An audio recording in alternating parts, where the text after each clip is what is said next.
Good morning all of you, all the students. Today I am discussing about the topic phasor diagram of an ideal transformer. So in this topic we are dealing with ideal transformer on no load and load conditions. Two modes we are taking.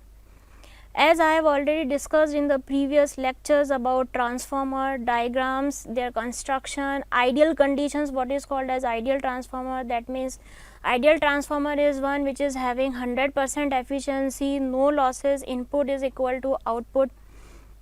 So those conditions are taken into account while dealing with the ideal transformer.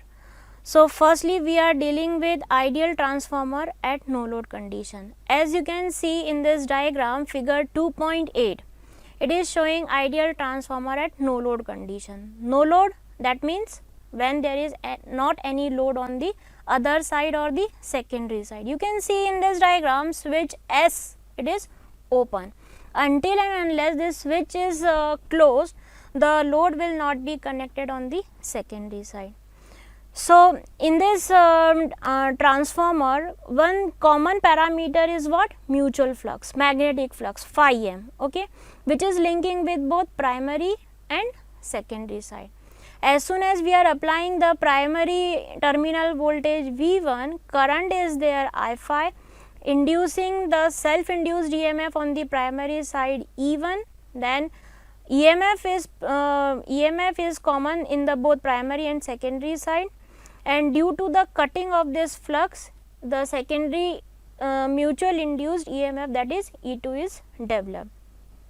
Since switch is open, I2 will not flow, therefore it is shown I2 equal to 0, no load is connected. Okay.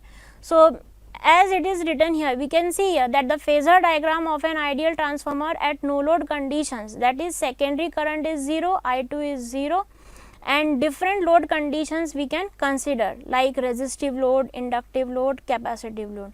But you must be knowing that maximum industrial loads or household loads or maximum load, 90% of load we take as inductive. Inductive means what? Inductive means when there is a voltage is leading with respect to current, okay, like I am showing here, voltage is leading, current is lagging with an angle of 90 degree. This is called ideal condition, when exactly 90 degree phase shift is there between voltage and current. So while drawing the phasor diagram, you have to consider inductive load if it is not mentioned, and for that inductive load, voltage always leads with respect to current. Okay. Now see here what it has been written in my notes. Let us consider the ideal transformer at no load condition, that means switch is open, as I have already discussed as shown in the above figure. Alternating voltage V1 is applied across the primary winding of an ideal transformer at no load conditions, that is I2 equal to 0, secondary side open circuited, and hence since secondary side is open circuited, I2 is 0, only one current will flow. Which current? On the primary side. So then transformer draws no load or magnetizing current. No load condition, there is no load on the secondary side, therefore primary side will draw no load current, and it is also called as magnetizing current. Why it is called as magnetizing current I phi? Because this input current I phi or I0, you can have any of the notifications or notations, I phi or I0, this whole input current, it is fully utilized for magnetizing this core, okay, iron core, soft iron core. So therefore transformer draws no load or magnetizing current I phi. The no load current I phi is in phase with flux phi and lags 90 degree with respect to applied voltage V1. Now how it is possible? Already in the previous lectures I have discussed that as you apply or as you put the input voltage on the input side or primary side, current will start flowing in the circuit. Due to this current, the magnetic field or flux phi is developed. Whenever there is cutting of the flux, that is d phi by dt with respect to time, an EMF is induced on the circuit. This principle it is called as Faraday's laws of electromagnetic induction. So, due to this, as you know that this current and flux both are in linear relation. So, hence we are saying that this current it is in phase with the flux phi and lags 90 degree with respect to applied voltage V1. Now, you can see in the above diagram how the diagram has been made. See, in this circuit plus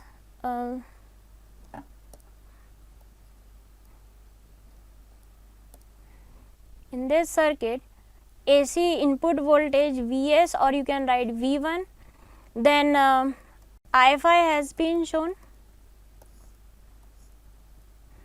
and here in this coil E1 has been shown. Here the direction has been shown as positive, negative, since current is entering positive, leaving negative. That is why the polarity has been taken as like suppose positive, negative. Now, if you apply in this circuit KVL, then how you can write? If I go in this direction, okay, if I take this direction clockwise, then I will write here minus 2 plus, like plus Vs, then coming here plus minus E1 equal to 0, okay, like if I write here in this. So, you can see that V and E both are in opposite direction, fine. Since here both are in opposite direction, because of this this EMF, induced EMF, it is also called as back EMF. What it is called as? Back EMF, okay. So, hence it has been written that current is in phase with the flux phi, but lags 90 degree with respect to applied voltage V1. From equation 2.17 and this, in the earlier equations or in the earlier class what we have taken, you can refer to the earlier equations 2.17, 2.18. I will write here the equations 2.18 and 2.17. What were those equations? 2.17 means, so equation 2.7 we have seen phi equal to phi m sin omega t, okay. This was the equation 2.7, and equation 2.8 what we have seen was E equal to Em sin omega t minus pi by 2 or 90 degree.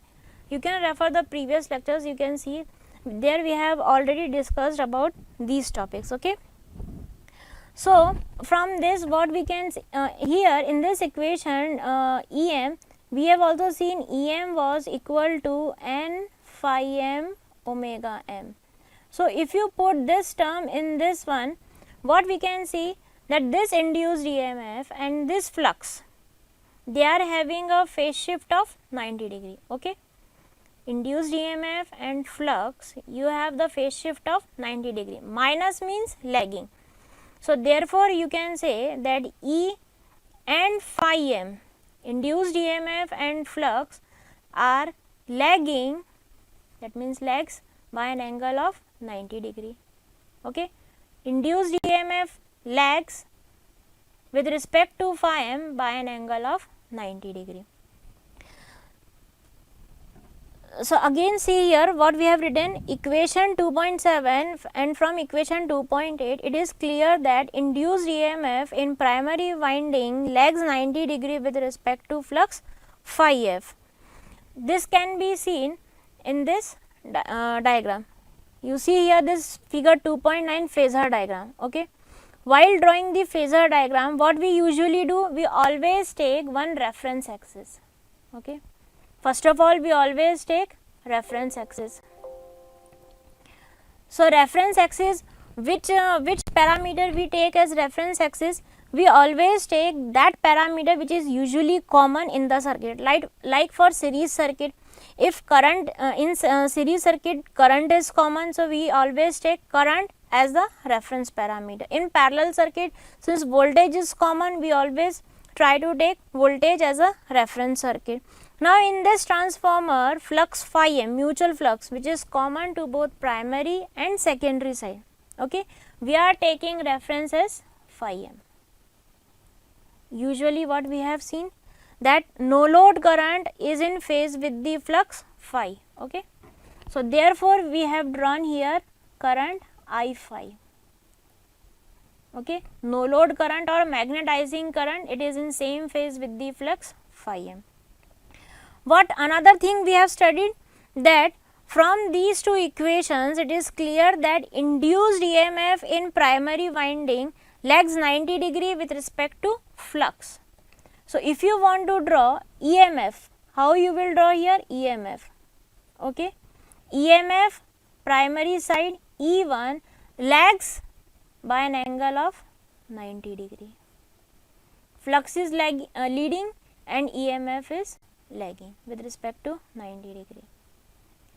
Also in this previous slide what I have told you, Vs and E1 both are in opposite direction, okay, both are in opposite, having negative polarity. So if you want to draw E1 is here you will draw V1, or you can say V1 it is equal to minus of E1, minus reverse polarity minus of E1. So in this way this complete phasor diagram, that is figure A in 2.9 figure A phasor diagram has been completed, okay. Now what is written further, you can read here as this, it is the case of ideal transformer.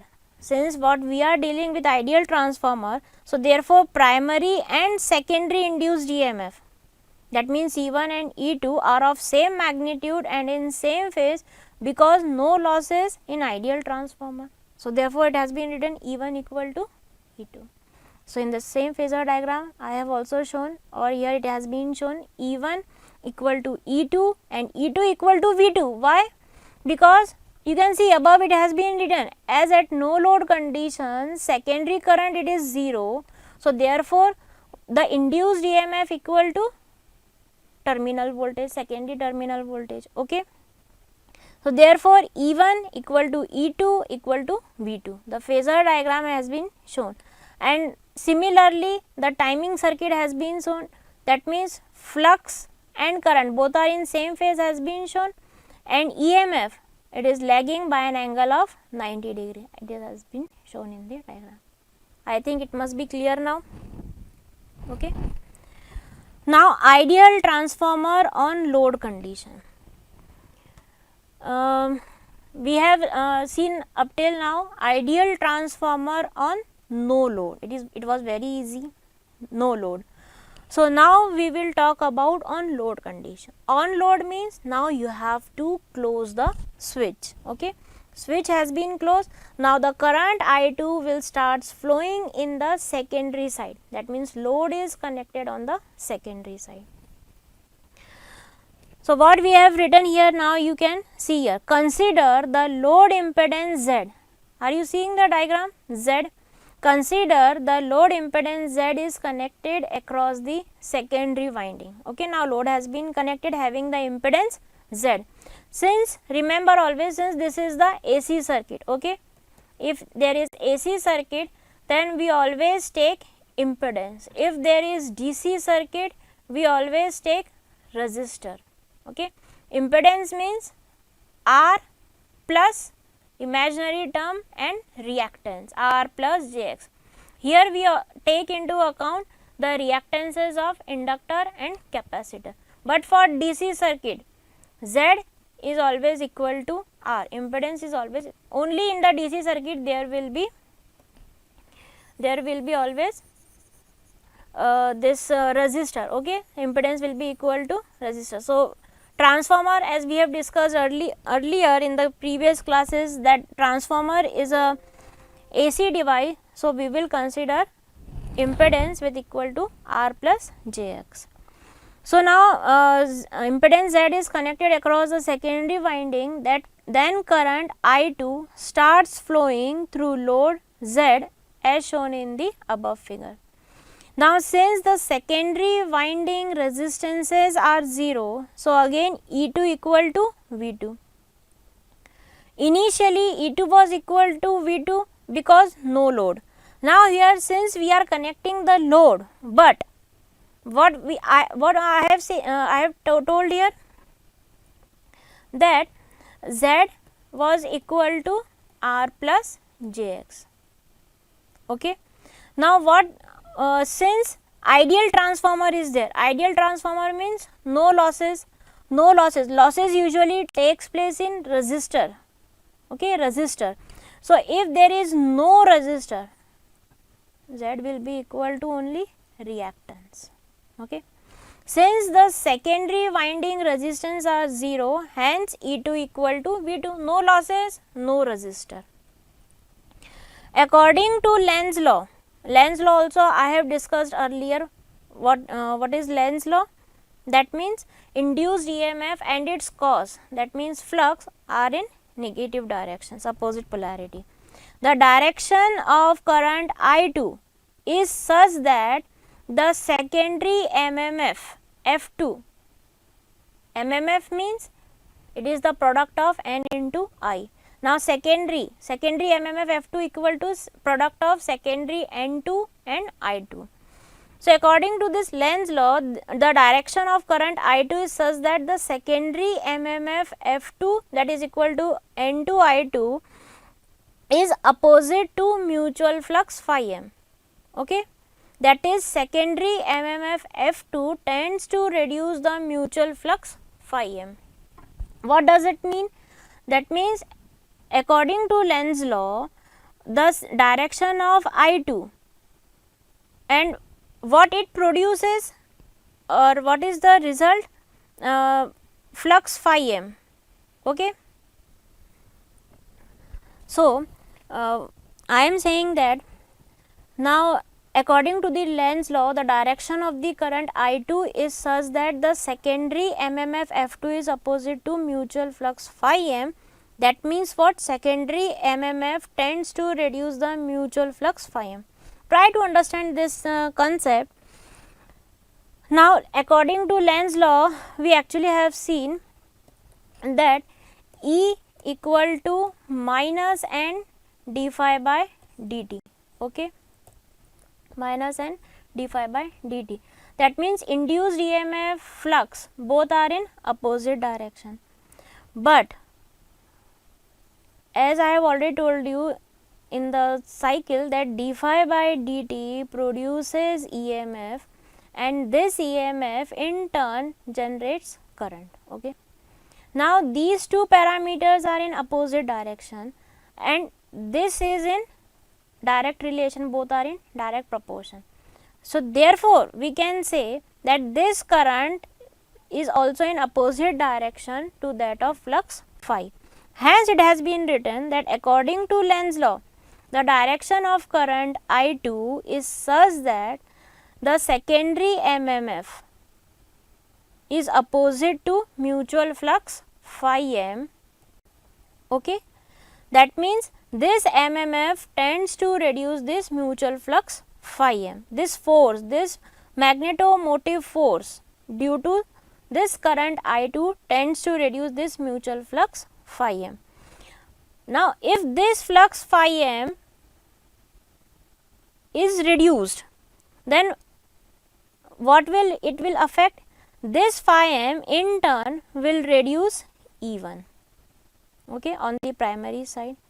It has been written here, you can see here, due to this reduction of mutual flux, there will be reduction of E1 because E1 equal to minus N1 d phi by dt. Are you getting?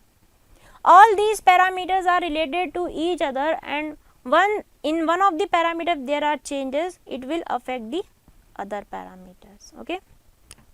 So due to the reduction of E1, now if this E1 will reduce, there will be reduction of again V1.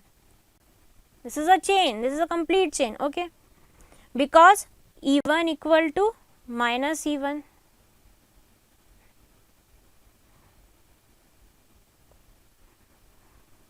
Because V1 equal to minus E1.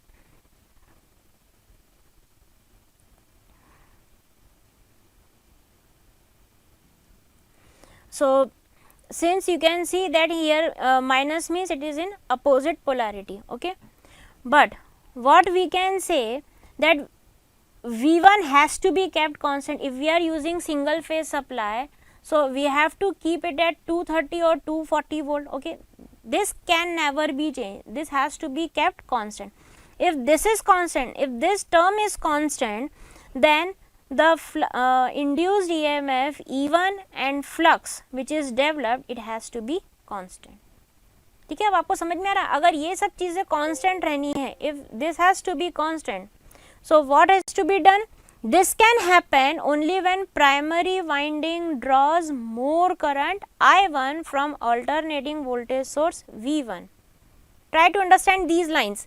This can happen when primary winding draws more current I1 from alternating voltage source V1 in order to compensate the effect of secondary MMF F2. Okay. So the effect which is produced by that secondary MMF F2 due to the secondary current and secondary turns, the effect which is produced by that force on the primary side, अगर ये compensate करना है, अगर parameters को constant रहना है, so that means input side, primary side has to draw more and more current in order to compensate that current which is getting reduced, okay. So therefore in this manner, what you can see now in this, see equation 2.30, in this manner I1, now primary current will become I1 dash plus I5. Are you getting? Initially no load current, what was the no load current? I5, no load current. Now after drawing more current to compensate that secondary MMF, so extra current drawing was I1 dash. अभी extra current क्या draw कर रहा है? I1 dash. तो इसीलिए अब primary winding current क्या बन गया? I1. I1 क्या बन गया? I1 equal to I1 dash suppose, okay, plus I5 जो पहले ओरिजिनल करंट था I5, मतलब I5 plus I1 dash, this is the extra current which is drawing for compensation, okay. So ये हो गया आपका complete primary input winding current. Therefore वहाँ पे लिखा हुआ है I5 which was originally no load or magnetizing component of primary current, okay. I1 dash, that is load component, as you have connected the load, so therefore load component of primary current. And now I1 dash, extra this current, I1 dash कहाँ से draw हो रहा है? Primary side से, extra current drawing on primary side, इसलिए I1 dash N1 for primary turns, that is equal to I2 N2, okay. Compensate करने के बाद बराबर इक्वल हो जाएंगे. I1 dash N1 equal to I2 N2. That means what? Compensating primary MMF F1 equal to secondary MMF F2. अभी दोनों बराबर हो गए. So as in the case of ideal transformer, magnetizing current may be neglected. Magnetizing means this no load, ये बहुत कम होता है, बहुत small होता है this no load input current, okay. So it can be neglected. Hence this equation can be written as now I1 N1 equal to I2 N2. Are you getting? अब अगर हमने इसको निग्लेक्ट कर दिया, सी इन दिस इक्वेशन, I5 को अगर हमने neglect कर दिया तो क्या हो गया? I1 किसके बराबर हो गया? I1 डैश, ठीक है. तो जहाँ हमने ये I1 डैश ऊपर लिखा हुआ है तो इसकी जगह हम क्या लिखेंगे? Therefore I1 N1 equal to I2 N2. Are you getting? So this is the equation. So phasor diagram likewise it has been drawn for inductive load. As I have already told you that basically all the loads, industrial, household, maximum 90% loads we are considering as inductive loads. So therefore considering in mind inductive load, the phasor diagram, that is figure 2.11 has been shown. Again same we have taken references phi m, I phi. अब आपको ये पूरा phasor diagram बनाने के लिए जो भी equations अभी तक हमने लिखे हैं, whatever equations what we have written up till now, You have to consider all these equations completely and then you have to draw this phasor diagram. Okay, and also inductive load. So phi m, then no load और magnetising component I phi in same phase. ठीक है, अब I1 draw करना है. I1 draw करने के लिए सबसे पहले हमें क्या चाहिए, I1 के लिए दो पैरामीटर्स हैं, जैसे हमने यहाँ पर इक्वेशन में लिखा था. I1 के लिए दो पैरामीटर्स थे, I1 dash extra load component जो आ रहा था, extra component plus I phi. Okay, so पहले हमने phi m ड्रॉ कर लिया, I phi ड्रॉ कर दिया. Then we have drawn V1 leading and here we have drawn E1. Basically what we have drawn, E1 that is equal to E2 and that is equal to V2. Okay, या मैंने आपको पहले पे भी अपन ने देखा है, we have seen here. So same phasor diagram we have drawn till now. Now since inductive load, तो पहला इंडक्टिव लोड है, तो इंडक्टिव लोड होने की वजह से मैंने आपको क्या बताया, inductive load. So therefore inductive load मतलब लोड कहाँ लगता है, on the secondary side. So we will consider secondary voltage and secondary current V2 I2 और V2 equal to E2. Getting? So because of this factor you can see that in the phasor diagram MMF or I2 N2 it has been shown here. So what I am saying is that try to again understand. Okay, I am again explaining if someone has not understood. First of all we have taken flux as reference, then magnetizing current or no load current I phi. Then I have drawn E1, it is lagging by an angle of 90 degree, E1 equal to E2 equal to V2 in case of ideal transformer. Okay, then opposite to that of E1 minus E1, that becomes equal to V1. Up till now you have drawn this much phasor diagram, this much is clear I think. Now we will consider inductive load. For inductive load V2 is leading. Okay, V2 is leading here, I2 is lagging by an angle of 90 degree. This is pure case, purely inductive, but practically all the loads are not pure. Okay, they are having certain losses. So therefore here I have drawn current I2 somewhat lagging at an angle of theta 2, not exactly 90 degree but at an angle of theta 2 which is lagging.